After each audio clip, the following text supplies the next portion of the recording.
आज हम पढ़ेंगे 9th क्लास की बुक बीहाइव से एक चैप्टर जिसका नाम है द फन दे हैड। सबसे पहले हम इसकी इंट्रो की बात करते हैं। इस कहानी में स्कूल्स के फ्यूचर के बारे में बताया गया है कि आने वाले टाइम में बच्चे किस हिसाब से पढ़ा करेंगे। पहला टॉपिक है लर्निंग थ्रू कंप्यूटर्स। कंप्यूटर्स के द्वारा आप कैसे पढ़ाई कर सकते हैं। सभी जानते हैं कंप्यूटर्स नेट से कनेक्ट होता है, emails, messages, online video calling, teacher घर बैठे आपको सारी एजुकेशन दे सकता है। सेकंड आता है वर्चुअल क्लासरूम। वर्चुअल वर्ड का मतलब ही होता है आभासी, जिसमें आपको सिर्फ आभास होता है, फिजिकली आपको कुछ भी नहीं दिखता है।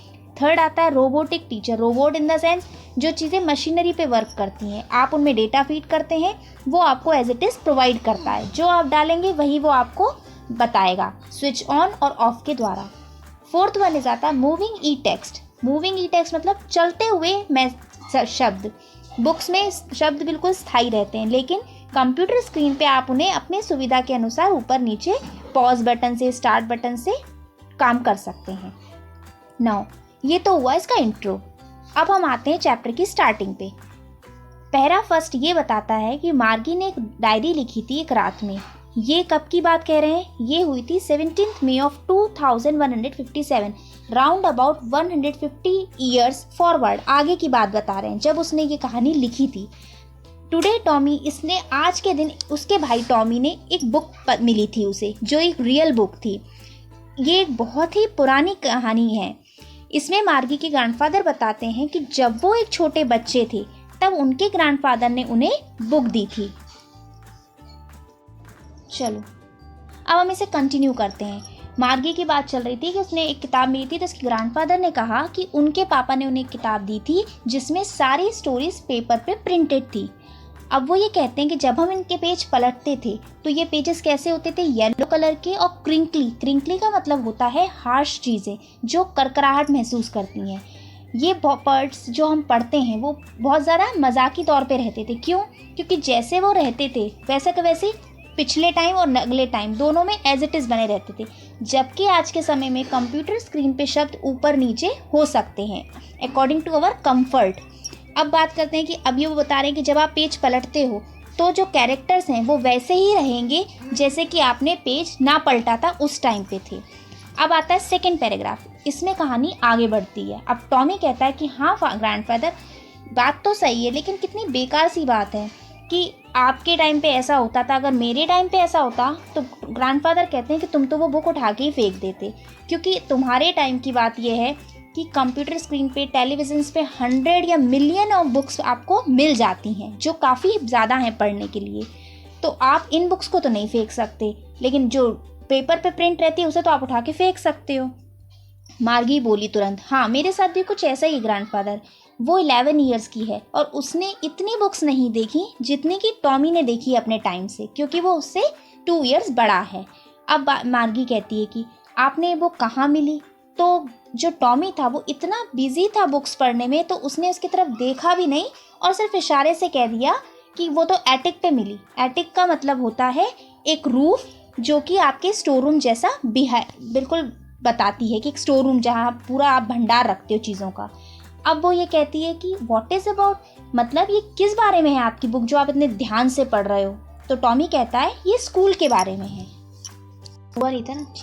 चलो अब हम आते हैं थर्ड पैराग्राफ में। इसमें मार्गी बहुत अचानक अजीब तरीके से बोलती है, जैसे वो किसी बात को जानने की बहुत इच्छुक है। उसने कहा स्कूल? ये स्कूल क्या होता है और इसके बारे में लिखने को होता ही क्या है? मुझे तो स्कूल से बहुत ही नफरत है। मार्गी ने कहा आई हेट स्कूल। वो हमेशा ही स्कूल से नफरत करती थी, पर अब वो ज़्यादा करने लगी थी। उसका ये रीज़न था कि जो उसका मैकेनिकल टीचर था वो ज्योग्राफी के टेस्ट ज़्यादा दे रहा था। अब क्या, उससे वो होमवर्क भी ज़्यादा मिलता था तो उसे करने में बहुत ही गुस्सा आती थी, और उसकी मम्मा उसको ऑलवेज पुश करती रहती थी कि नहीं पढ़ो पढ़ो पढ़ो, तो वो बहुत गुस्सा सी हो जाती थी और वो दुखी हो गई। अब क्या हुआ, उसकी मम्मा ने कंट्री इंस्पेक्टर को उसके पास भेजा मैकेनिकल टीचर को देखने के लिए। अब आते हैं फोर्थ पैराग्राफ में। इसमें कहानी में बताया है कि वो कैसा था, जो इंस्पेक्टर था वो राउंड लिटिल, मतलब उसका फेस बिल्कुल राउंड था, रेड कलर का, और ऐसा लगता था जैसे पूरा बॉक्स टूल से भरा है, डायल्स और वायर से भरा हुआ है। उसने मार्गी को देख के एक स्माइल दी, फिर उसे एक एप्पल दिया, लेकिन वो बहुत नाराज़ थी तो उसे ये लगा कि अपने टीचर को उसने दूर कर दिया। अब क्या बोलते हैं कि पर उसको ये पता था कि वो उसकी 1 आध घंटे में ये सब मैटर को सॉर्ट आउट कर देगा। अब आगे बढ़ते हैं, फिर से वही स्क्रीन आ गई, उस पर बहुत सारे लेसन्स, क्वेश्चंस, जिससे वो बहुत ज़्यादा गुस्सा हो गई, लेकिन फिर भी वो इतनी उससे ज़्यादा नफरत नहीं कर रही थी। चलिए अब हम कहानी को आगे बढ़ाते हैं। ये 4th पैराग्राफ ही कंटिन्यू है। मार्गी का सबसे ज़्यादा हेट करने वाला पार्ट ये था कि वो उसको बहुत सारे टेस्ट पेपर दे देता था, होमवर्क दे दिया था। अब इससे वो बहुत चिढ़ रही थी। हालांकि जब वो छोटी थी 6 ईयर्स की, जब उसके मैकेनिकल टीचर उसकी चीज़ों को फटाफट कैलकुलेट कर देता था क्योंकि वो बहुत अच्छी पढ़ाई करती थी। अब 5th पैराग्राफ बताता है कि इंस्पेक्टर ने स्माइल करी। कैसे स्माइल करी? मार्गी को देखकर। फिर उसकी मम्मा ने कहा कि इसमें उससे बोला जस्ट कि इसकी कोई गलती नहीं है लिटिल गर्ल की, वो तो क्या ज्योग्राफी का सेक्टर में कोई प्रॉब्लम आ गई है इसलिए वो जल्दी जल्दी इसे असाइनमेंट दे रहा है और ये बेबी इरिटेट हो रही है, तो मैं इसे एवरेज 10 ईयर्स की गर्ल्स के हिसाब से सेट कर देता हूँ जिससे ये प्रॉब्लम नहीं आएगी। पर बाकी सब पैटर्न बिल्कुल क्वाइट सेटिस्फैक्ट्री, मतलब संतोषजनक है। और उसने मार्गी के सर पर हाथ फेरा और मुस्कुराया। मार्गी लेकिन बहुत निराश थी क्योंकि उसको वो टीचर बहुत बुरा लग रहा था। वो सोचा था कि शायद थोड़ी देर के लिए टीचर कहीं चला जाएगा, बट ऐसा हुआ तो नहीं। टॉमी के टीचर ने को थोड़ी दिन के लिए छुट्टी सी मिल गई थी क्योंकि उसका हिस्ट्री सेक्टर ब्लैंक्ड हो गया था कम्प्लीटली। तो अब बात आती टॉमी की। तो उसने टॉमी से कहा, क्या स्कूल के बारे में क्या लिख सकते हैं हम? हर कोई स्कूल के बारे में ही क्यों लिखता है? अब 6 पैराग्राफ स्टार्ट करते हैं। उसमें ये बताते हैं कि टॉमी ने एकदम से सुपीरियर आइज, बड़ी बड़ी आंखें करके घूरा और ये कहा कि ये स्टूपिड या स्कूल हमारे तरीके के नहीं होते थे, ये अलग तरीके के स्कूल होते थे जिसमें सारे बच्चे रहते थे, अच्छे से पढ़ाई की जाती थी। और उसने कहा सेंचुरीज एगो ये बात थी, मतलब बहुत प्रेशर डाला इस वर्ड में कि शताब्दी 100 सालों पहले की ये बात है। इस बात को सुन के मार्गी थोड़ी सी दुखी हो गई। उसने कहा ठीक है, मैं इस बात को नहीं जानती कि उस टाइम के स्कूल कैसे होते थे, लेकिन थोड़ा बहुत तो मैं भी जानती हूँ, उसने एकदम से कहा। और वो ये कह के anyway they had a teacher, फिर उसने कहा अरे क्या वो टीचर रखते थे, ये कह के सो लेट्स कंटिन्यू। उसने कहा कि श्योर वो टीचर ही होते हैं, पर ये रेगुलर टीचर नहीं होते, वो एक मैन होता है। तो उसने सरप्राइज एकदम आश्चर्यजनक तरीके से कहा, एक आदमी कैसे टीचर हो सकता है? वेल, उसने कहा ये बच्चों को, लड़कों को, लड़कियों को चीज़ें बताते हैं, उन्हें होमवर्क देते हैं और फिर बाद में उनसे क्वेश्चंस करे जाते हैं। Now come to 7th paragraph. इसमें बताया गया है कि मैन कैसे एक स्मार्ट वर्क कर नहीं सकता। नहीं, वो कर सकता है। मेरे पापा एक टीचर से भी ज़्यादा जानते हैं, वो बहुत स्मार्ट है। तो मार्गी ने कहा ठीक है, मैं इस बात पर बहस करने के लिए बिल्कुल तैयार नहीं हूँ, जाने दो। लेकिन मैं ये बर्दाश्त नहीं कर सकती कि अजनबी आदमी मेरे हाउस में रह के मुझे पढ़ाए। तो टॉमी ने एकदम चिल्ला के और हंस के कहा कि ऐसा नहीं होता, कोई भी टीचर घर में नहीं रहता, बच्चे स्कूल बिल्डिंग में जाके उनसे पढ़ते हैं और वो टीचर सेम थिंग्स पढ़ाते हैं सभी बच्चों को। श्योर, मार्गी ने कहा हाँ, वो अगर बच्चे सेम एज के हों तो सेम चीज़ें पढ़ाई जाती हैं। Now come to 8th paragraph. इसमें ये बताया गया है कि मेरी मम्मी ये कहती है कि टीचर को माइंड को भी सेट किया जाता है बच्चों के हिसाब से, हर एक लड़का और लड़की के हिसाब से जैसा वो चाह रहा है। हर बच्चे का अलग माइंड होता है, अलग तरीके से उसकी मेंटलिटी सेट होती है, तो टीचर को भी उसके अकॉर्डिंग पढ़ाना जाना चाहिए। लेकिन ऐसा होता नहीं है। उसने कहा नहीं, ऐसा होता है, और तुम्हें अगर ऐसा लगता है कि ये गलत बात है, तुम इस बुक को बिल्कुल मत पढ़ो।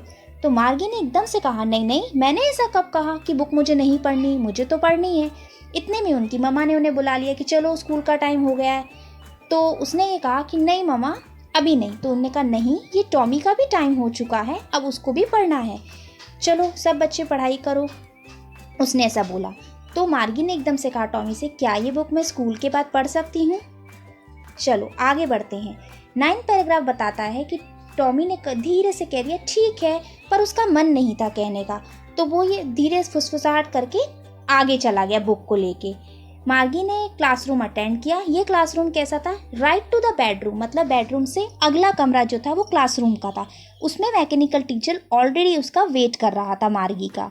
अब आगे बताते हैं कि इसमें क्या होता था, हमेशा उनकी क्लासेस लगती थी सेम टाइम पे, सिर्फ सैटरडे और संडे को छोड़कर। Let's continue.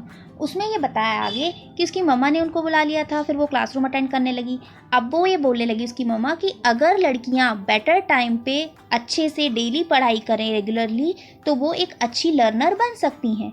फिर उसके बाद क्या हुआ, स्क्रीन एकदम से आ गई कंप्यूटर स्क्रीन पे। अब आज का सेशन क्या था, अर्थमेटिक, मैथमेटिक्स का एडिशन करना, प्रॉपर फ्रैक्शंस का। इसमें उसने अपना होमवर्क को इंसर्ट कर दिया प्रॉपरली। 10th पैराग्राफ बताता है, मार्गी बहुत ज़रा चुपचाप बैठी थी और कंटिन्यूसली देख रही थी कंप्यूटर स्क्रीन को, लेकिन उसका दिमाग तो उस बात में चल रहा था कि उसके ग्रैंडफादर के टाइम पे क्या होता था। सब बच्चे स्कूल यार्ड में इकट्ठे होते थे, होमवर्क्स करते थे, वहाँ पे पढ़ाई की जाती थी, वो सब अपना खाना पीना हंसना खूब शोर शराबा करते थे और पूरा दिन एंड ऑफ द डे तक साथ में बिताते थे। अब ये चीज़ें उसके दिमाग में बैठ चुकी थी कि वो अपने होमवर्क की बात आपस में डिस्कस करते थे। सारे टीचर्स आदमी औरत होते थे। मैकेनिकल टीचर वहाँ पे फ्लैश हो रहा था स्क्रीन पर और वो ये बता रहा था कि कैसे 1/2 और 1/4 का एडिशन होता है। बट मार्गी का दिमाग तो कहीं और ही था कि kids must love it, old days की अपेक्षा अभी के दिन इतने अच्छे नहीं हैं। वो पुराने दिन की खुशियों के बारे में सोचने लगी। And chapter is over now. हम मिलेंगे अगले सेशन में सेम चैनल के साथ। तब तक के लिए टाटा बाय बाय।